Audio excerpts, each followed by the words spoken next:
그럼 임플란트 부작용은 어떤 것들이 있을까요? 근데 이제 밑에 하악 턱뼈가 조금 주저앉으셔가지고 그것도 뭐 엄청 자주 있는 일은 아니지만은 종종 일어날 수가 있는 일이고 나 이런 게 같이 들어가야 된단 말이야. 근데 여기가 이제 비어 있는 공간이다 보니까 그게 무서워서 임플란트가 필요한 상황인데 뭐 미루거나 하실 필요는 없을 것 같아.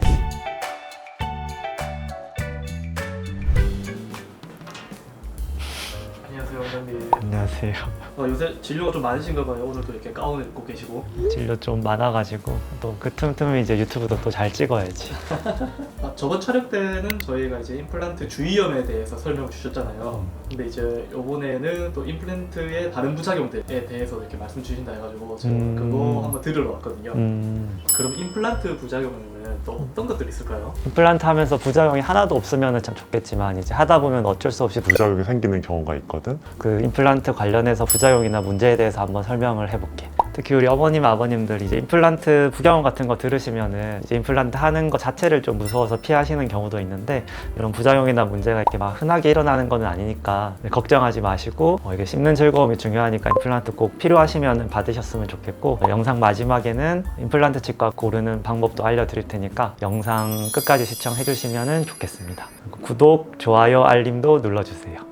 원장님은 한 달에 한 300개 이상 임플란트 하는 전문가시잖아요. 환자분들 중에 제일 흔한 부작용은 어떤 걸까요? 임플란트를 하시고 나서 제일 흔하게 말씀하시는 좀 불편한 점은 임플란트 한 거 주변에 음식물이 낀다는 걸 제일 말씀하시긴 하거든. 자연 치아들이 있으면은 얘네가 이제 치아 주변에 치주인대라는 게 있어서 치아들이 정상적인 치아도 이렇게 조금씩은 움직인단 말이야. 그래서 이 치아들이 이제 서로 같이 조금씩 움직이면은 요 사이사이에 이제 틈이 발생하지가 않는데 임플란트는 이렇게 딱 심어 놓으면은 이제 그 주변의 인대까지는 아직 재현이 안 되기 때문에 걔는 이제 딱 가만히 있고 주변 치아들이 좀 흔들리다 보면은 이 임플란트와 자연치 사이에 틈이 계속 발생을 해가지고 이제 거기에 음식물이 좀 끼는 경우도 있거든. 사실 저희가 그냥 이 자연 치아도 사실 음식을 먹다 보면 끼는 경우가 있잖아요.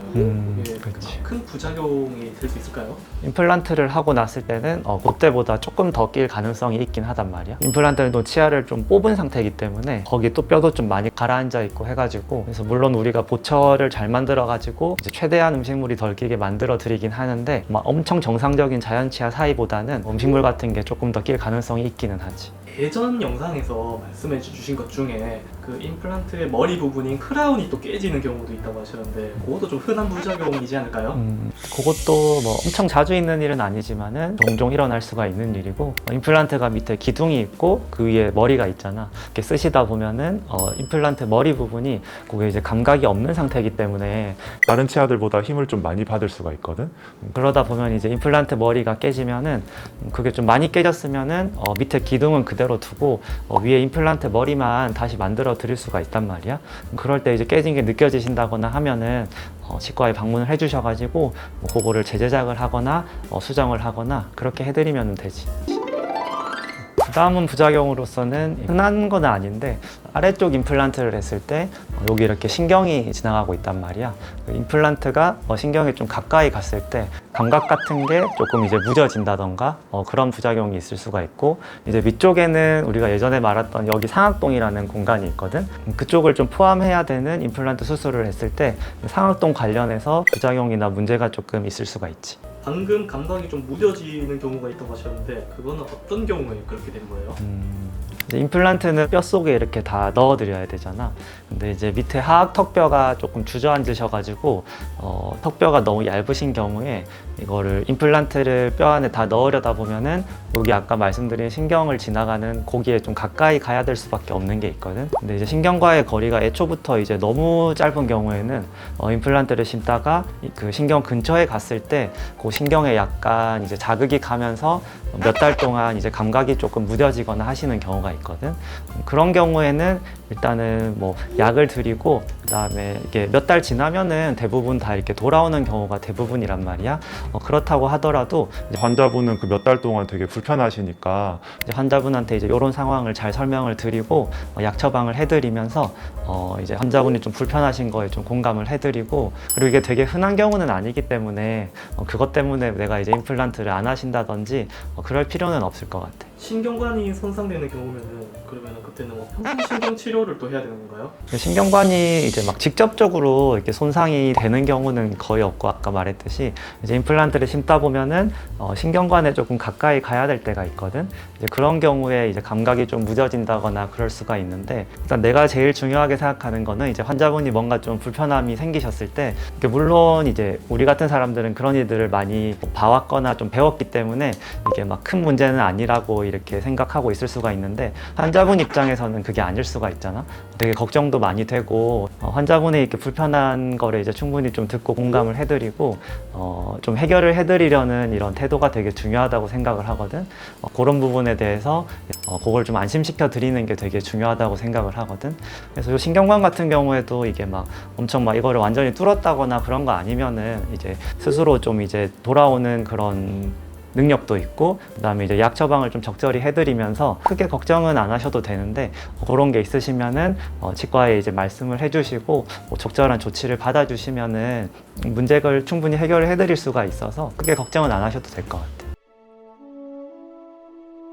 그러면 아래턱에 신경이 존재한다고 얘기하셨는데 그럼 신경이 없는 위턱에는 왜 부작용이 발생하는 걸까요? 위턱에는 이제 아까 말한 대로 그 상악동이라는 공간 있잖아. 그것 때문에 이제 문제가 좀 발생하는 경우가 있거든. 여기가 이제 비어 있는 공간이다 보니까 임플란트가 거기에 들어가야 될 때는 그 비어 있는 공간에 이제 뼈 이식이나 이런 게 같이 들어가야 된단 말이야. 근데 이것도 이제 그 과정에서 좀 불편함이 생기기는 하지만은 그 과정에서 좀 붓는다거나 축농증이 좀 생긴다거나 그런 게 좀 발생을 할 수가 있는데 치과에서나 아니면 이비인후과랑 협진을 해가지고 충분히 다 해결을 해드릴 수가 있으니까 그게 무서워서 임플란트가 필요한 상황인데 미루거나 하실 필요는 없을 것 같아. 아까 처음에 말했던 이제 임플란트 주변에 임플란트 완성을 하고 나서 그 주변에 음식물이 좀 끼는 거는 좀 귀찮으시겠지만 치간 칫솔이나 치실을 조금 써주시고 시간이 좀 너무 오래 지나서 임플란트랑 주변 치아랑 그 사이가 좀 많이 벌어졌을 경우에는 치과에 방문을 해주셔가지고 그 임플란트 머리를 다시 만들어서 그 공간을 좀 메워드리는 방법도 있긴 하거든. 원장님 이제 마지막 시간이 됐는데 네. 사실 임플란트란 게 정말 한두 푼 하는 것도 아니고 최대한 부작용이 없는 수술을 잘 받으려면은 또 그만큼 치과를 잘 골라야 되잖아요. 그러니까 그 임플란트를 잘하는 그 좋은 치과를 고를 수 있는 방법은 어떤 게 있을까요? 부작용이나 문제를 피하려면은 이제 수술하기 전에 이제 그 환자분에 대한 상황을 최대한 잘 알고 있어야 된다고 생각을 하거든. 그래서 그거는 이제 사람이 그냥 눈으로 봐서는 한계가 있으니까 엑스레이나 이런 게 이제 최신 장비들이 있는지 그런 장비들을 통해서 환자분들에 맞는 그런 상황을 잘 파악을 할 수가 있는지 그런 거를 좀 봐주시면 좋을 것 같고 그다음에 아무래도 이제 경험이 좀 많다 보면은 이제 그 부작용도 생긴 거에 대해서 해결을 해본 경험이 좀 많을 거란 말이야. 그래서 임플란트 관련해서 좀 많은 경험을 한 것 같은 치과인지 그런 거를 조금 봐주시면 좋을 것 같아. 방금 말씀하신 조건들을 다 따져보니까 지금 하나 떠오르는 치과가 있거든요. 그러게 그 화성 향남에 365일 매일 하는 치과가 있다고. 거기가 좀 떠오르긴 하네. 오늘 이제 여러 가지 부작용에 대해서 얘기를 했는데 이게 아까 말씀드린 대로 엄청 흔하게 계속 생기는 일은 아니니까 이거 보시는 우리 어머님, 아버님 분들은 임플란트가 필요를 하신 상황이라면은 이런 거를 좀 겁내지 마시고 우리 또 치과 의사들이 이런 거를 좀 항상 안 생기게 예방을 하려고 하고 또 이제 해결을 해드리려고 노력을 하고 있으니까 너무 걱정하지 마시고 필요한 경우에는 임플란트를 해주셔가지고 좀 씹는 즐거움을 느끼셨으면 좋겠습니다.